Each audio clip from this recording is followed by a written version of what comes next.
look at the statement of cash flows.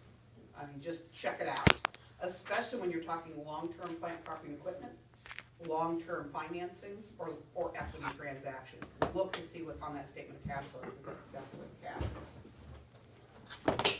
Any questions about the statement of cash flows?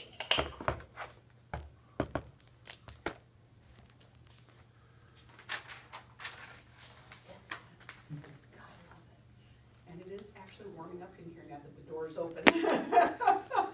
Surprisingly. Okay, so that gets us through the statement of cash flows.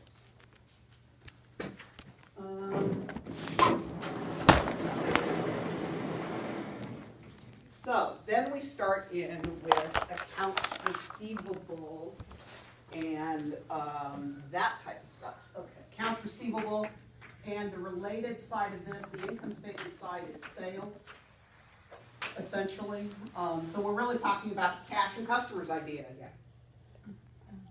And so when you get into chapters 6, 7, 8, 9, 10, you know, the ones there, one of the first things you want to do is set up T accounts and think about the transactions that can go into or out of the related T accounts. So we started with, you've got accounts receivable and its contra allowance. And then on the income statement side, you essentially have sales and bad debt expense, which will be in SG&A, by the way. So it's an other expense, okay? So my balance sheet items, we have accounts receivable and allowance, and then we have sales and bad debt expense. This is kind of the basic scenario, and we'll talk about how you can kind of expand that out later. So basically what happens is if it's a balance sheet account, it's going to have a beginning balance, and it's going to have an ending balance.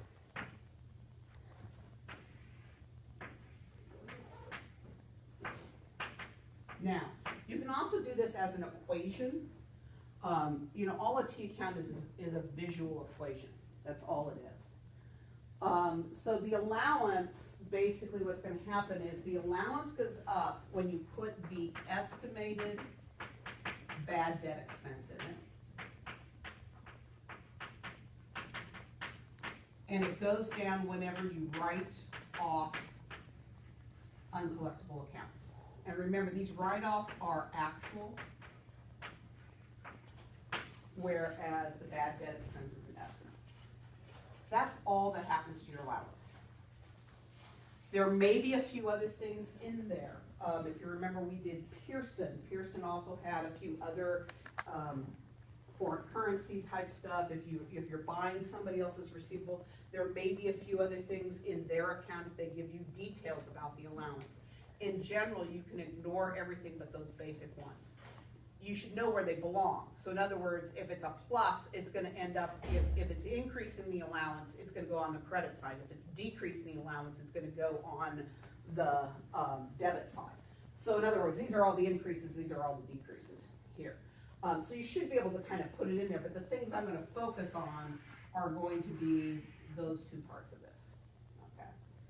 The accounts receivable is going to add in its credit sales, which we, for convenience, say are essentially your net sales on the income statement for the most part, unless you've got some sales returns in there. Okay. And then you're going to subtract out any write-offs and any cash collections. So if you remember back at the midterm, one of the things I told you to do to study for the midterm was I said take each account and think, why does it go up and why does it go down? We're now talking in detail about why each of these accounts go up and why each of these accounts go down. So accounts receivable goes up when I sell things on credit. They go down when I collect it, but they also go down when I quit collecting. You know, if I can't collect it, I'm writing it off. So remember that what shows up on the balance sheet is the net of the two. So my beginning and ending balances will be net. So when you're looking on a company's financial statement and you look on the balance sheet, it'll say accounts receivable net of allowance. Remember that this net number is what you get off the balance sheet. And either in the notes or on the balance sheet itself, they'll tell you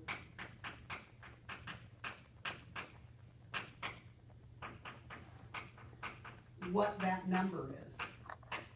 The key to solving these problems is you must use this number has to be the gross number, not the net number.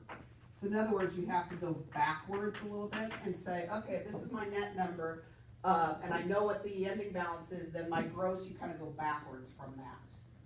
So, yeah. Can we do an example of that? Yeah. So let's say my balance sheet says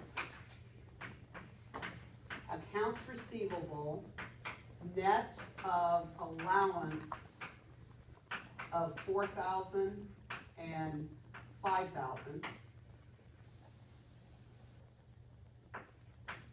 And then we have 2015 and then 2014. So in 2015, let's say it is 120.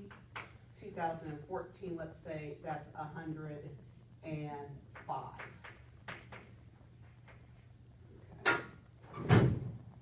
Okay. So what that means is 2014 is my beginning. So what it's saying is I start at 105. I end at 120. Okay. But that's the net number. Think of it this way.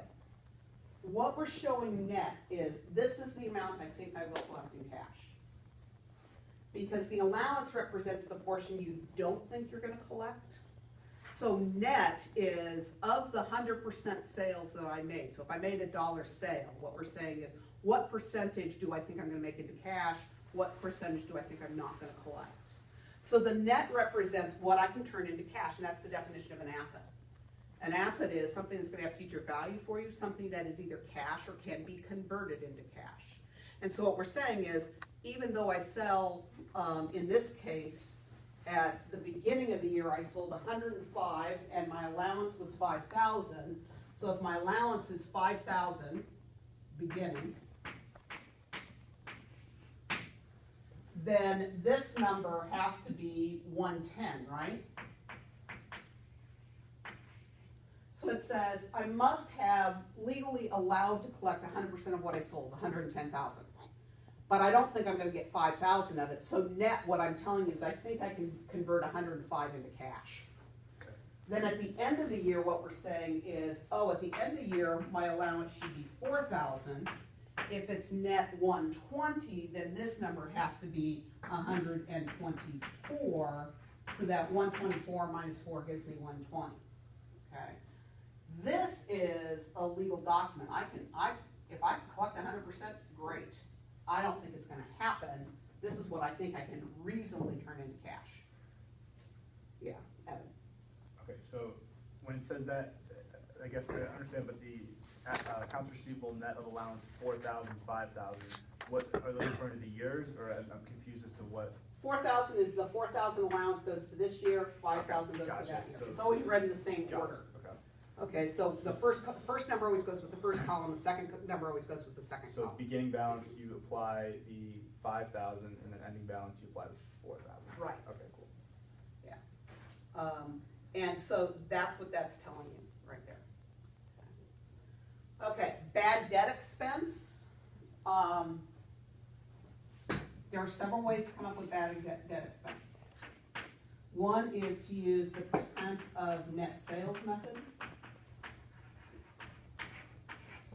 If it's the percent of net sales method, that's exactly what you're calculating. You're saying bad debt expense equals to some sort of percentage of my net sales. What you want to think about is net sales is on my income statement, bad debt is on my income statement.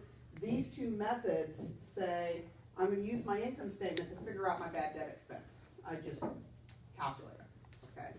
The other method is called the receivables or aging method. And in the aging method, you figure out this number. So this is gonna be a percent of your accounts receivable, which is an aging. Some of your homework, actually, this is the one where they said, you know, currently, you know, you've got this much percentage is gonna go bad.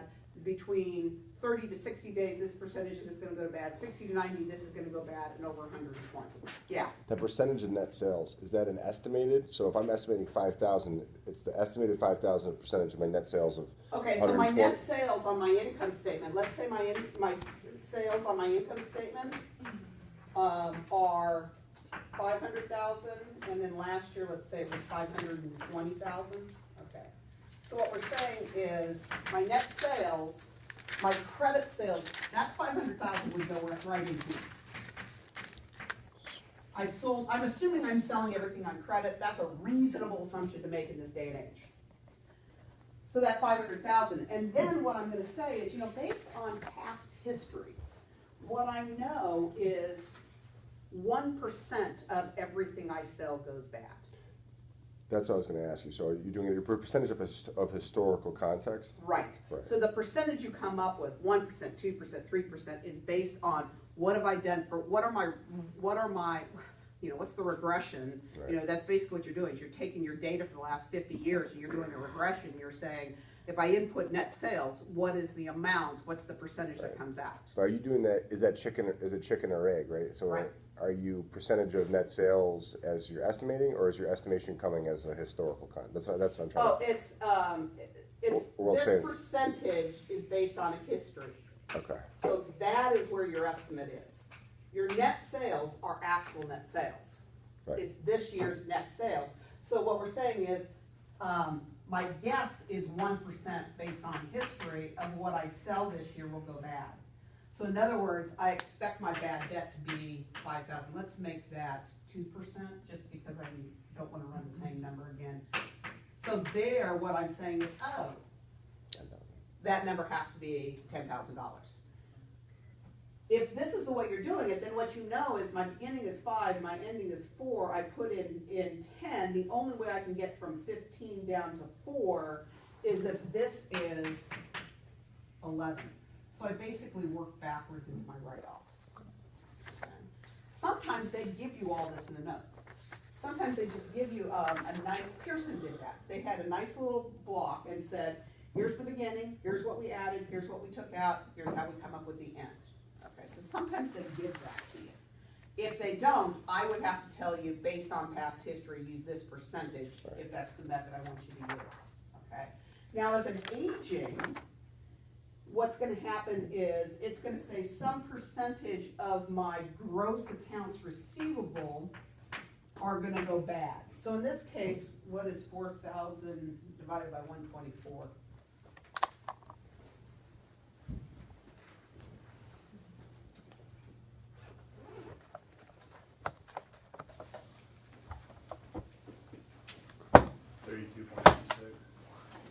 .32, so 3.2%. So here what we're saying is basically 3.2% of my accounts receivable are gonna go bad. And that's where I come up with approximately $4,000. Okay, under the aging method, you figure out your ending balance. I would have to give you what the write-offs are in that type of situation, and you would work backwards into the expense. So on that one, you're not directly calculating this expense, you're calculating the ending number. And then if the write-offs were 11, I'd say, oh, 5, I need to end at 4, sorry about that. I'm writing off 11, then I'm gonna back into the 10. You can get 2 different numbers if you're using 2 different methods. And they don't tell you which method they use. Okay?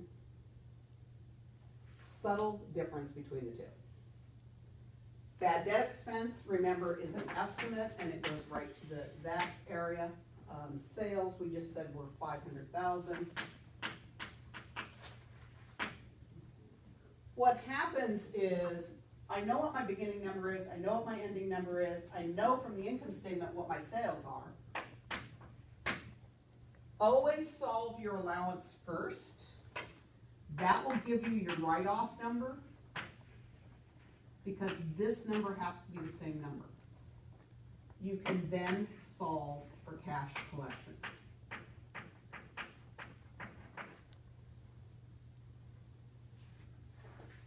So what we end up with is 110. What we got here?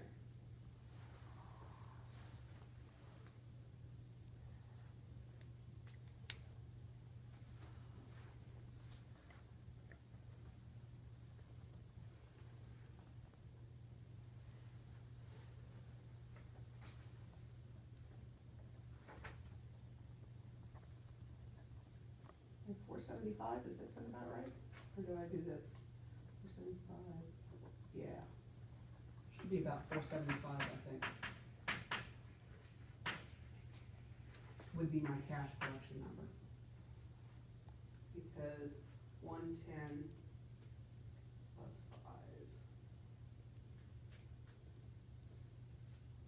5. $124, there it is. Those are your journal entries. This cash collection number should be on your statement of cash flows if you had a direct statement of cash. Dead silence in here again.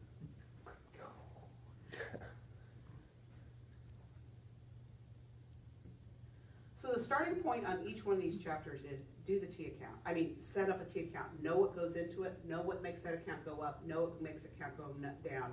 Think about what numbers could I give you? What numbers would you then have to solve for? How would I give you those numbers? For example, what we just talked about here is I could either tell you use the percent of net sales method and give you a scenario to figure this number out and have you solve for write-offs. Or I could give you the write-offs, you know what the ending balance is unless I block it out and have you calculate this number, in which case you're going to solve backwards. So I do know one of the, which year was it?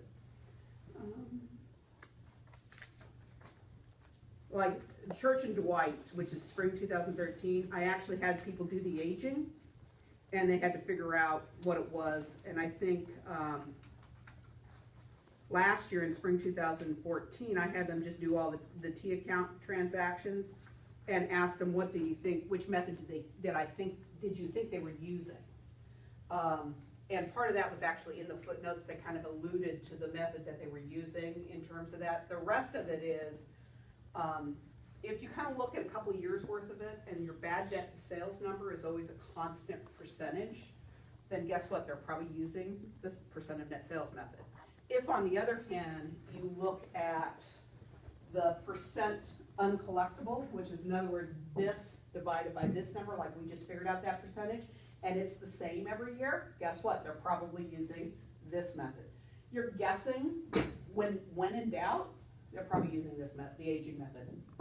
Most companies end up using that method, okay, unless they're old and established. The other thing I kind of have people do is I say, so this is the nitty gritty journal entry level. The next level up would be, okay, looking at all this stuff, what does it tell you? One of the things, this was kind of talking about reserve accounting. And the idea behind reserve accounting being one of,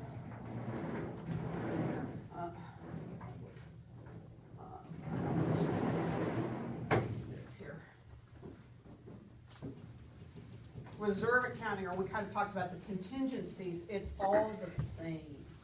In that, what you're doing whenever you have a reserve is you've got some sort of account on your balance sheet that's typically a contra account, some sort of allowance that is paired with something else. So in other words, accounts receivable, it could be an allowance for uncollectible debts, it could be returns. The other one we did was obsolete inventory related to that. So we looked at 3 reserve accounts in this chapter.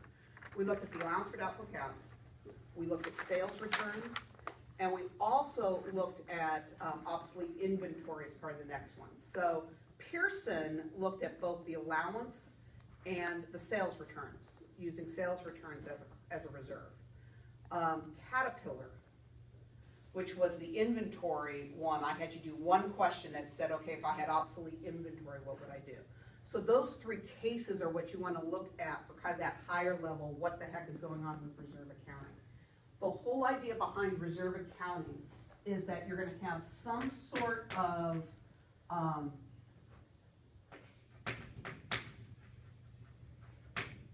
allowance, that you're gonna have a beginning balance, and then you're gonna estimate it, what you think you're gonna have, and then you'll have some sort of actual usage. So the estimate always is, the other side of the estimate is some sort of expense account. So bad debt expense, sales returns, can reduce sales, obsolete inventory would be cost of goods sold. But the whole idea is, what you put on your balance sheet and income statement initially is an estimate. So the first entry you make, which is, oh, let me put it on the income statement and have it on the balance sheet, is gonna be an estimate. Then as you use it up, that goes into the contra account. And because these are contra accounts to each other, you're not gonna see any overall change. All you're gonna see is the allowance is gonna go down, and so the accounts receivable go down. It's not gonna have any effect, so you're not gonna see any write-off. Same thing with inventory. If I have an obsolete inventory, as my reserve for obsolete inventory goes down, I take it out of my inventory account. Those two are netted against each other anyhow. You're gonna end up with no changes. So the key is, this estimate takes the hit. This works as long as your estimate and your actual over time are approximately the same. So one of the ones, I think it's Sunoco, they actually give you like 3 years worth of the allowance. I would say enjoy, but I don't think that's quite the right word. Good luck. So what happens is, if you look like 3 years worth, you would expect to have about the same amount estimating as the same amount that's coming out. So what's going in should be approximately the same that's going out. If it's not, you have to ask yourself, what's that going to be impact? If you have a lot more going in as the estimate and a lot less coming off, it means that they can probably smooth out their income and manipulate their statements a lot longer. Because if you put a lot in there initially, then you can live off of that balance for a while. And that's where manipulation and earnings smoothing comes in. So I think one of the questions I have on a prior midterm was, as I asked them, do you think there's a problem with them doing some sort of earnings manipulation or smoothing? And you kind of look at the estimates, and what you find is what they put in there is pretty much what they come out with, but not in the same year. 1 year it was high, the estimate, low with the write-off. The next year it was low with the estimate, but high with the write-off. That's going to happen because you're going to have timing differences. So you want to look at the pattern over a period of time when you're doing that. So if there's wild swings, then you know. Then you're like, okay, and typically the pattern you don't want to see is for the estimates to be continually high and these to be continually low.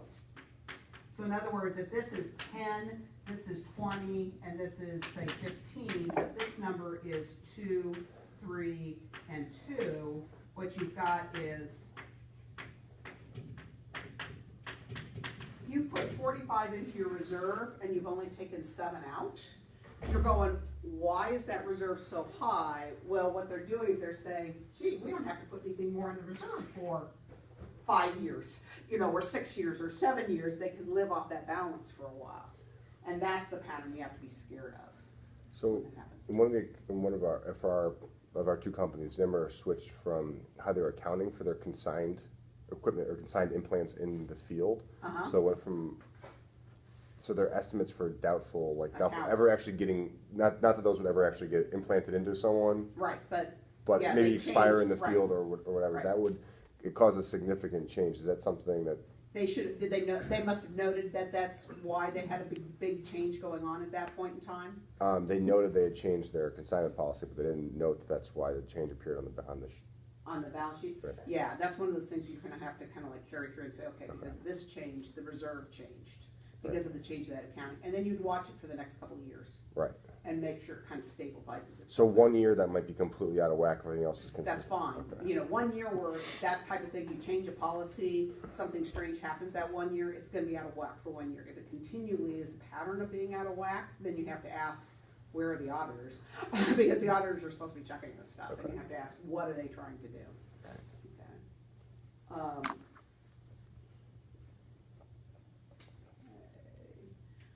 The only difference with contingencies is you don't have, it's not a contra to something. The contingency is still like this account. It just is gets paid out directly in cash.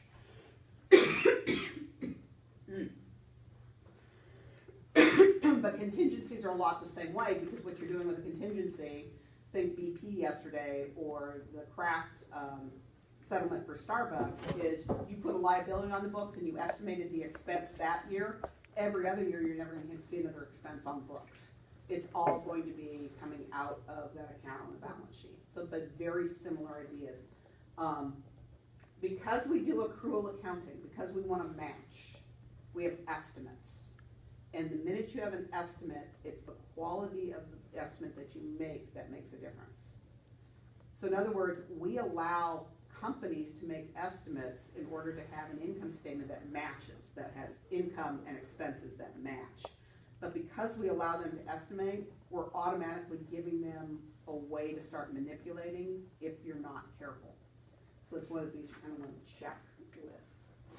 Okay, so we talked about the T accounts. And you said over time, just to reiterate, that the estimate and the actual usage need to sync up. Right, Okay. over time, yeah. And that's the reason why estimates work. That's why matching works, is if you're doing a really good job of estimating, then your estimates should kind of track with each other over time.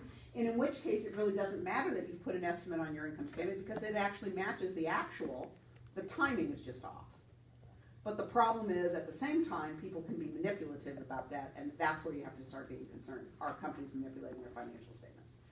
And prior to Enron, it was routine. Companies not only manipulated it, they were just not pretty transparent about the fact that they did it. You know, they had no problem saying, well, yeah, we're smoothing out income, that's a good thing. And then Enron came along and they kind of went, maybe this is not a good thing to be doing. And that kind of stopped people from saying anything of that nature. Okay.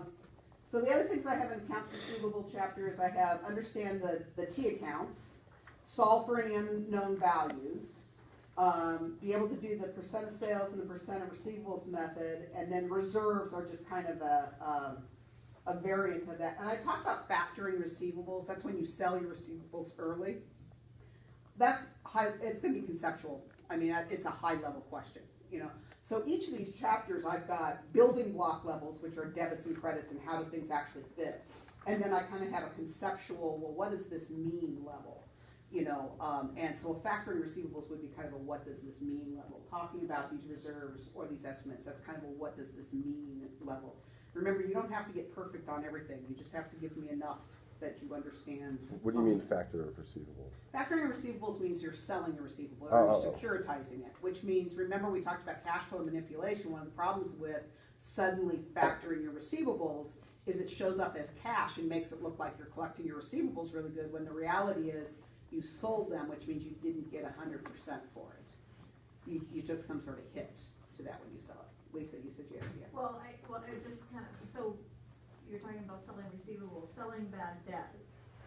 How does? Oh, when you're actually selling, yeah, you're still selling your receivable, but they're actually, if it's a bad account, It's then discounted more. it's discounted more. So what happens is a collection agency might buy it for, you know, pennies on the dollar, and anything they can collect above their fee is theirs to keep, which is why collection agents have a tendency to hound people. Because, you know, so if it's a bad debt, you've been trying to collect it for 6 months, and you sell it to a collection agency, maybe they bought it at 40% of its face value. So, you know, you took a hit, you took a write-off of 60% because you couldn't collect it. The collection agency now has it. So, you know, if it's a $100 debt, they paid $40 for it. If anything they can collect above $40 is pure profit to them. So they'll hound people. They will, you know, take $1 a week if that's what it's going to take, because anything once they get past that $40 is pure profit to them. So that's exactly what's going on. Yeah. How about if the company's actually buying those debt, like if you're on the company? If that's your revenue. Bank. Yeah, like a bank. That's your revenue. That's how you're making. Those are your receipt. You know, that's We restructure debt. all the time. Yeah. All the time. If a company doesn't pay on their bonds or, you know, on their loans. Yeah. We put it all together in a nice bundle. And then you repackage And then we it. package and sell it, and then we buy And you back. sell it, and that happens all the time. And some people, that's their business. That would be your revenue. What you're making revenue off of is being able to repackage and sell it at a different risk price, and you're making a difference on the premiums. Again, so the difference where you're making your revenues, you're saying, okay, I have to buy it at this, I repackage it and resell it, and I can make more profit on certain layers of it, and that's how you're making And I money. started getting confused because I was looking for, do we sell our receivables, and I couldn't see anything that we sold our receivables. Because and I you're was- buying the We're receivables. buying the receivables, and then we're writing things, like our own receivables we're writing off. And we Right. have different Schedules, right, and so that's, It yeah. kind of threw me off a little bit. I was like, are we repackaging And our they own have to- receivables? They have to disclose that they're selling the receivables. Yeah. So if you're looking at the footnotes and it says nothing about factoring or selling receivables or securitization or anything like that, they're not doing it. So it's only if they are doing it, you find it. So that's one of those things that you kind of, again, you're reading through those footnotes. If those things don't put you to sleep, nothing will. Okay, but that's where all the interesting stuff is in the footnotes. If you guys should have figured that out at this point in time. It's less about the balance sheet numbers as much as it is what goes into those numbers, and they kind of have to describe it. And granted, it's legalese or accounting, language that is kind of confusing at times, but they will tell it to you if you have the patience enough to dig through it and figure it out. Pearson is the case on this one. Like I said, that's the one where you want to look at the allowances and the reserves. Pearson's is the primary case, and then Caterpillar. Those are the two that we use to talk about reserves, so kind of review those two. The analysis, again, the ratios you want to look at are receivables turnover, average collection period. The percentage uncollectible, which is what we calculated there, is just it's a way of figuring out what portion do they think they won't collect. What's their allowance? The percent uncollectible is really the allowance. Again, you don't have to memorize those, just know that those goes with receivables.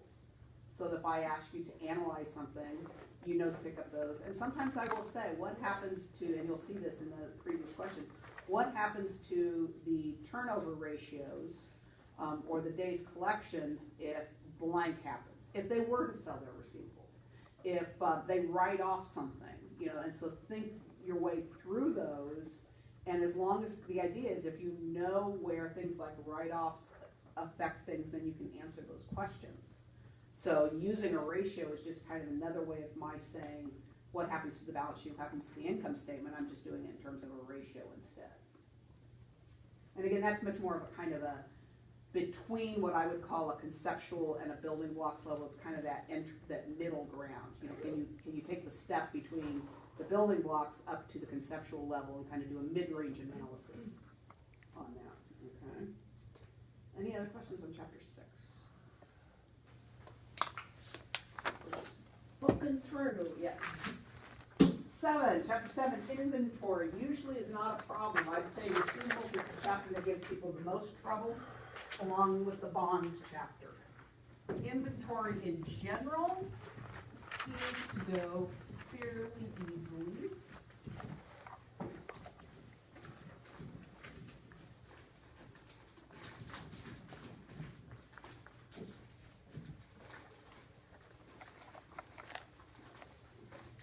I have a quick question about receivables. Yeah.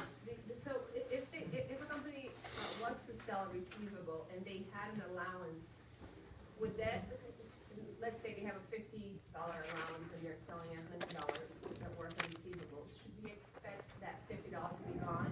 Yeah. Because